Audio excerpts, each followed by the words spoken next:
this vlog, ipapakita ko sa inyo yung day tour ko sa Catanduanes. So this is in Baras and then Higmoto. So actually pang day 2 ko na to kasi yung first day ko pagdating ko sa Verac, bumiyahe na ako papuntang Puraraan sa Baras sa Catanduanes. So medyo may kalayuan siya, pero ang unang ginawa ko is from the airport nagpahatid ako dito sa Cafe de Al. Dito siya sa Verac. So malapit lang siya sa airport. So kung magta-try kayo sa inyo yung view sa labas. lang sa may sa may Imelda Boulevard. So tingnan ko lang nasa labas. Diba? Napakaganda. Port pa lang yan. Yung boulevard pa lang nila yan. Sobrang ganda na. And kakabukas lang ng cafe na to nung araw na yon. So I think this was 9 a.m. or mga 9:45, mga ganon. And by the way, isang flight nga lang pala papunta rito in a day. So after noon, naglakad na lang ako papunta dun sa mga sakay ng van. So ito yung van papuntang Higmoto. And then sinabihin ko na lang yung driver na ipaba niya ako sa Puraraan. So ang pamasahe is 100 pesos. And then from the Puraraan Beach Resort, nandito na yung nag-aantay na yung guide ko, which na napakaligalig. Ang aking guide ay si Sir Onyong.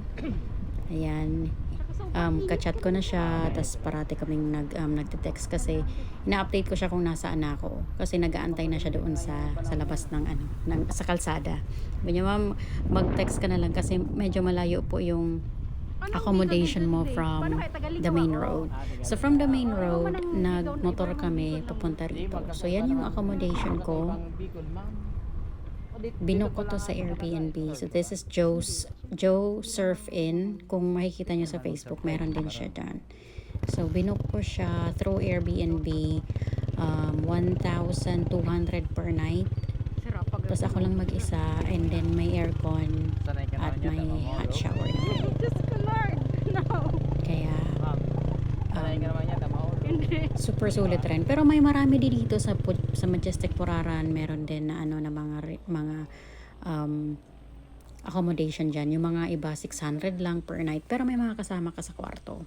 Yun nga lang. Ako kasi ayoko na may kasama. So parang dito na lang para comfortable. Tapos sa tapat niya, dagat na. So I'll show you around. Ito yung kwarto. Yan. So, good for 2 to 3 persons pala to if ever na magbubook kayo. Tapos, yung CR, hindi ko na na-videoan. So, this was the second day. Kasi yung first day ko, galing pa akong shift noon. So, natulog lang ako buong maghapon. Kasi kinabukasan, maaga kaming pumunta ng Binurong Point. So, ang magandang pagpunta sa Binurong Point is sunrise. Kaya lang, this was last August, maulan. I think may low pressure area nun eh. Kaya, nung pagpunta namin, 5 a.m., mga 5:30 nandito na kami. Hindi namin na yung sunrise kasi makulimlim. Pero, I think it's nice din naman kasi hindi siya gaanong kainit. Maganda din naman, sobrang ganda din dito. May full vlog ako nito. Kinat-cut ko na lang to kasi yung buong vlog good morning pag-hike namin sa Binurong Point, mahaba siya kaya kinat-cut ko na lang to. Nakasabay ko dito yung dalawa. Ito yung dalawa sa unahan ko. I forgot their names. Pero hi guys, kung makikita nyo man to. So sumabay na ako sa kanila kasi yung bayad sa guide is 250. So para mahirap kasi pag solo traveler ka, yung parang lahat aakuin mo. At least dito may nakita akong kasabay at kasabay naming may kasabay akong pambayad dito sa tour guide. Anyway, ang dito is may babayaran ka pa lang 30 pesos sa environmental fee, tapos 40 pesos na entrance fee dito. Yung 30 pesos na environmental fee, ang dami mo nang mapupuntahan nun, good for 3 days na yun. So, ipapakita mo lang siya sa mga, Wala lang tayong briefing. huwag mo nyo lang siyang walain kasi Diretso agad ipapakita mo siya sa mga, sa mga tourist destinations dito. So, this is the Binurong Point. Medyo may konting lakad nga lang, mga 30 minutes, ganon. Pero I tell you, it's so worth it talaga.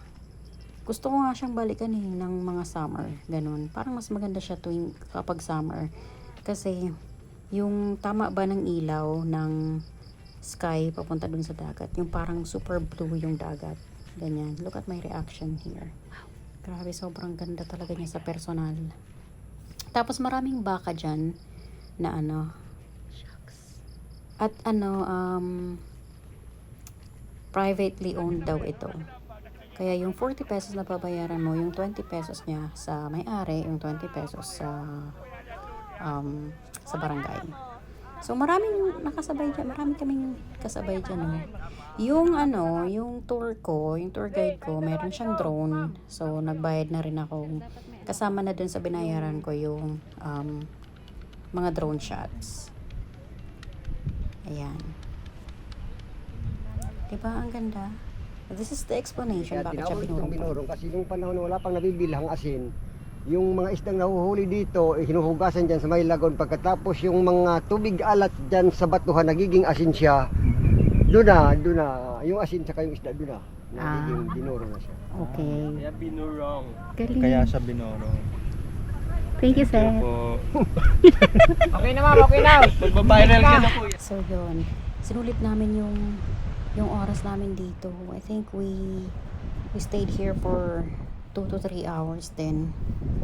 Kasi ang ganda, tsaka hindi ka magsasawa talagang kakapicture. At ang lawak din niya. May point 1, 2, and then 3 dito. So pwede mo siyang puntahan.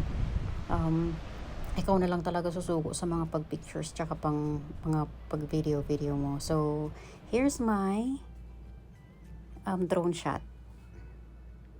Yan. Thank you, Sir Onyong, sa picture niya to. So, ito yung pababa. Medyo naambo na neto. By the way, kung nais nyo palang bumisita sa sa Catanduanes, Ito na ba yun? and you're looking for a guide, lalagay ko na lang yung contact details ni Sir Onyong. Kasi, So, dyan ako nakatira. siya, solo Yun ang aking travel accommodation. friendly, tsaka budget meal friendly. As in, yung parang gusto nyo magtipid, pero ang ganda pa rin ang mapupuntahan nyo, dito na kayo. So, nagpahinga lang kami after the Binurong Point. Nagpahinga ng mga 1 oras, ganyan. And then, after, pumunta kami ng Higmoto. So, from Puraraan, Baras to Higmoto, medyo malayo din siya, mga 1 oras din na nagmotor. So ayan, nagmotor kami ni Sir Onyong. Ipapakita ko sa inyo, mostly lang to, mga daan papuntang Higmoto. Pero ang ganda kasi, kaya videohan ko talaga siya. Gusto kong makita nyo kung yung expectation nyo ba nung kapag papunta kayong Catanduanes, ganito yung road. Tapos, tingnan nyo kung gaano ka-peaceful. Walang masyadong sasakyan. Walang masyadong mga public utility vehicles. Kasi may siya, may schedule. So, bihira kung nakita yung mga jeep and then buses dito. Kaya, siguro okay din itong nabook kong tour. Kasi mag-isa lang ako and then nagmotor lang kami. Kasi look, walang masyadong public utility vehicles, mga jeep, ganyan. So, ang pupuntahan namin is, ang ginawa kasi namin is from Higmoto, which is malayo from Baras, and then pababa ulit kami ng Baras. So, nandun yung pupuntahan namin falls, which is the Nahulugan Falls. 2 falls ang pupuntahan namin dito sa Higmoto. Yung Nahulugan tsaka yung Bahaw. Tapos may isang lagoon pa dito, sabi ni Sir Onyong na puntahan daw namin. Sabi ko, hindi ako marunong lumangoy. Sabi ko, wag na lang nating puntahan. So in-skip namin. Ang dami kong iniskip na pupuntahan kasi pagod na ako, tapos mabilis na ako mapagod. Tapos yung iba kasi nagre-require ng swimming, ganyan, dapat may ano ka. Ang gusto ko lang naman mag-sightseeing, ganyan. So kung gusto nyo, anuhin nyo lahat, puntahan nyo lahat ng mga nasa itinerary. Lalagay ko lang dito yung kung ano dapat yung nasa itinerary, lalagay ko sa description. Para if ever na mag-DIY kayo, puntahan nyo. Ganyan. So, this is mainly the road na napakatahimik. Ang sarap sigurong dito, mag-rides. Tingnan nyo. Wala kang kasabay, So, this is Sigmoto na. Yan. Diba? Paka-peaceful. Ang daming rice fields. Tapos, yung isang bayan is different from a different bayan kasi ang layo ng pagitan ng bayan. Oh. So, ito na yung way papuntang Nahulugan Falls. Diba? Pakaganda. Ganda siguro na itong mag-drone shot habang nagmamotor kayo. Masakit nga lang sa puwet kasi ang tagal ng biyahe. Mga 1 oras din to eh. So, eto, hindi na siya sementado. Ito na yung papuntang falls. Nung pagpunta namin, naambon eh. Ayan, yung Nahulugan Falls. So, may entrance fee lang dito sa falls ng 30 pesos for the environmental fee.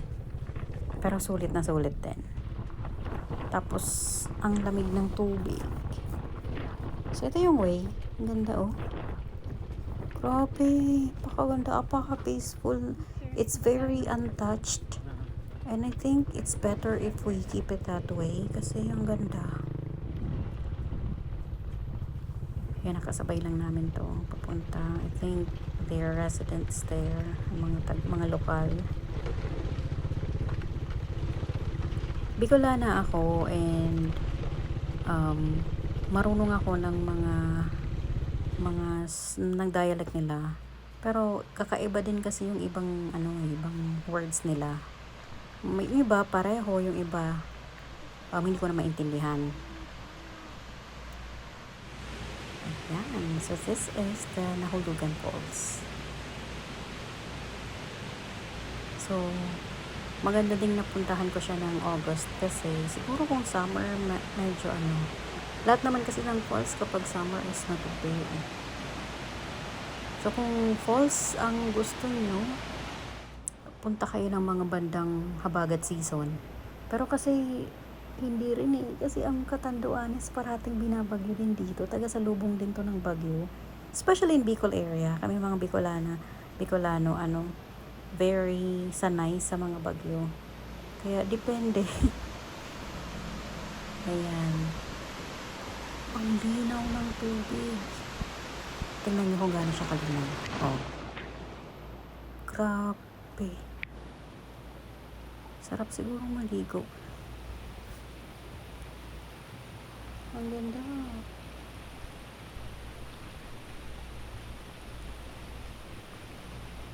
Pakaganda. Tapos eto, ang may hawak ng GoPro ko is si Sir Onyong na.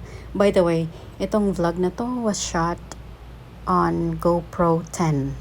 Tapos yung sa drone shot naman, kay Sir Onyong yon, DJI naman siya. So, yan. Ang ganda, oh. Taas din. Ang taas din ng ng falls. Sa malapitan, ang ganda niya. Oh. Ganda ng shot dito ni Sir Onyong. Thank you, sir.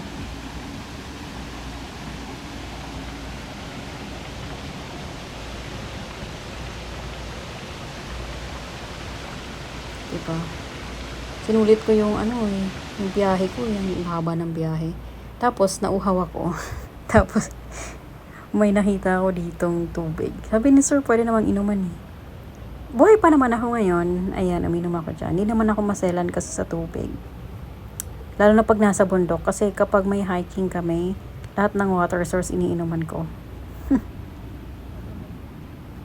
Ayan. Ayan siya. So, after nun, biyahe ulit kami. Papunta naman tong Bahaw Falls.